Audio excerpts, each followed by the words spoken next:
The fundamental issue plaguing Liverpool this season manifests itself in moments of alarming simplicity for their opponents. Consider a single passage of play, emblematic of the wider systemic failure. Midway through a home fixture, the opposition finds a player in a pocket of space deep in his own half. From that position, he is permitted to carry the ball unimpeded across the entire midfield third and into the final third, covering a vast expanse of turf without a single red shirt applying meaningful pressure or even engaging in a defensive challenge. This player, enjoying an almost pre-season friendly level of freedom, then has the time and space to lift his head and pick a pass into the path of a teammate, making a simple, unchecked run. The result is a straightforward finish from inside the penalty area. A goal conceded with a level of ease that is frankly staggering for a team with title aspirations. This is not an isolated incident, but rather the defining pattern of their campaign. It has become a recurring nightmare, a clit that could be extracted from numerous games and swapped out without anyone noticing the difference. The team has developed a chronic vulnerability, making them too easy to play through, too easy to attack, and ultimately too easy to score against. To understand that this is a deep-rooted sickness and not a temporary ailment, one must rewind the clock to the very beginning of the season. An opposing defender collects the ball on the edge of his own penalty area and, with a surge of momentum, proceeds to embark on a solo run that traverses the entire length of the pitch. He glides past half-hearted attempts to close him down, his run unchallenged and uninterrupted all the way into Liverpool's final third.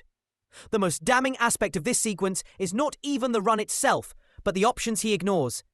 Two teammates are left entirely unmarked on the edge of the box, waiting for a pass that would have presented a clear scoring opportunity.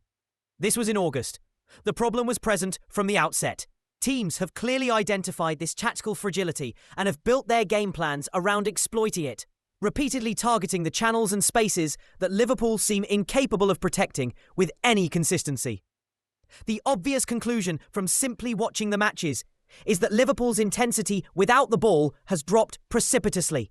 The collective hunger to win possession back, the coordinated oppression that defined their play in previous seasons has visibly diminished. This visual assessment is backed forcefully by the statistical evidence. While Liverpool dominate possession more than any other team in the league, which naturally leads to fewer defensive actions, the scale of their decline in this area is what should sound the alarm bells. They have fallen to the absolute bottom of the Premier League for the combined total of tackles and interceptions. When you adjust this for their high possession and look at the numbers per 90 minutes, the drop-off from last season is approximately 20%. This is not a minor fluctuation.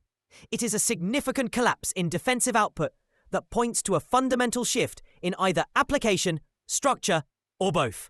What makes this data even more confusing, however, is that it exists in direct contradiction to other metrics that measure intent. Liverpool are still ranked among the most aggressive pressing teams in the division. They sit fourth in the league for both total pressing sequences and passes per offensive action, a metric that quantifies how quickly a team attempts to win the ball back after losing it. Theoretically, these are the numbers of a side that is constantly in the faces of their opponents. A team that refuses to allow the opposition a moment's peace. Only a handful of teams, renowned for their pressing prowess, rank above them. So we are left with a perplexing paradox. A team that is attempting to press with high frequency and aggression, but is succeeding in actually winning the ball back less than any other team in the league. The effort is there, but the execution is catastrophically ineffective. The instruction from the sideline appears to be the same, but the machinery on the pitch is failing to produce the desired result. This inevitably leads to an examination of the personnel tasked with executing this high-pressure system, specifically the changes in the forward line. The departures of key figures from the front three have had a destabilising effect that cannot be overstated. Last season, the press was spearheaded by players whose defensive numbers were not just good, but truly exceptional for a team that enjoyed so much of the ball. We are talking about tackle and interception rates that you would typically associate with a mid-table team constantly on the back foot, not the title-chasing juggernaut. That was the benchmark, the non-negotiable standard for playing in that role. This season, the players who have most frequently featured in the first line of pressure have produced numbers that range from average to completely non-existent. One player tries diligently but lacks the physical impact. Another puts up statistically middling figures, and the star attacker has never been a significant defensive contributor, which was historically an accepted trade-off for his monumental goal output. The problem is that this trade-off is no longer sustainable because the supporting cast is not covering the gaps with the same ferocity or efficiency. This issue is compounded by a tactical setup that seems to have been solved by opposing managers. The system was designed to accommodate certain defensive limitations by having a midfielder cover the space behind. However, rivals have now adapted. They are pinning that covering midfielder with an additional marker, effectively nullifying his protective role and leaving the space behind exposed and ripe for exploitation. The system, which once functioned like a well-oiled machine, now appears predictable and easy to dismantle. Liverpool needed to evolve their style, but instead, they have simultaneously become less effective at executing their established plan. This desperation is perhaps best encapsulated by another telling statistic. Liverpool currently concede the highest number of chances from free kicks in dangerous areas around their own box. This statistic screams of a systemic breakdown. It implies that the defensive structure is being breached so easily and so frequently that players are left with no choice but to commit desperate, last-ditch fouls to prevent a clear goal-scoring opportunity. A sign of a team that is constantly on the back foot and reacting to danger rather than snuffing it out proactively. Beyond the tactics and the statistics, there exists a profound human element that hangs over this entire season.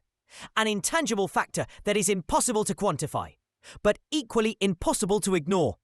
The passing of a figure who was so integral to the club's fabric and identity has created a void that extends far beyond the pitch. Grief is not a uniform experience. It is a deeply personal and unpredictable process. For some individuals, a loss of this magnitude can ignite a fierce, almost desperate determination to achieve greatness as a form of tribute, to find meaning in the aftermath of tragedy. For others, the same event can drain the colour and joy from their environment, making the daily routine of training and performance an immense psychological challenge. The shared workplace, once a source of energy, becomes a constant reminder of a painful absence. When pundits reference this event, they often treat it as a single monolithic factor with a predictable outcome. The reality is far more complex. There is no singular impact. You have a diverse group of players, coaches and staff, all processing this loss in their own way, at their own pace. This inevitably creates an emotional inconsistency that can subtly undermine the collective focus and resilience required for a sustained title challenge. This psychological dimension is then layered on top of the well-documented historical difficulty of defending a Premier League title. The data is unequivocal.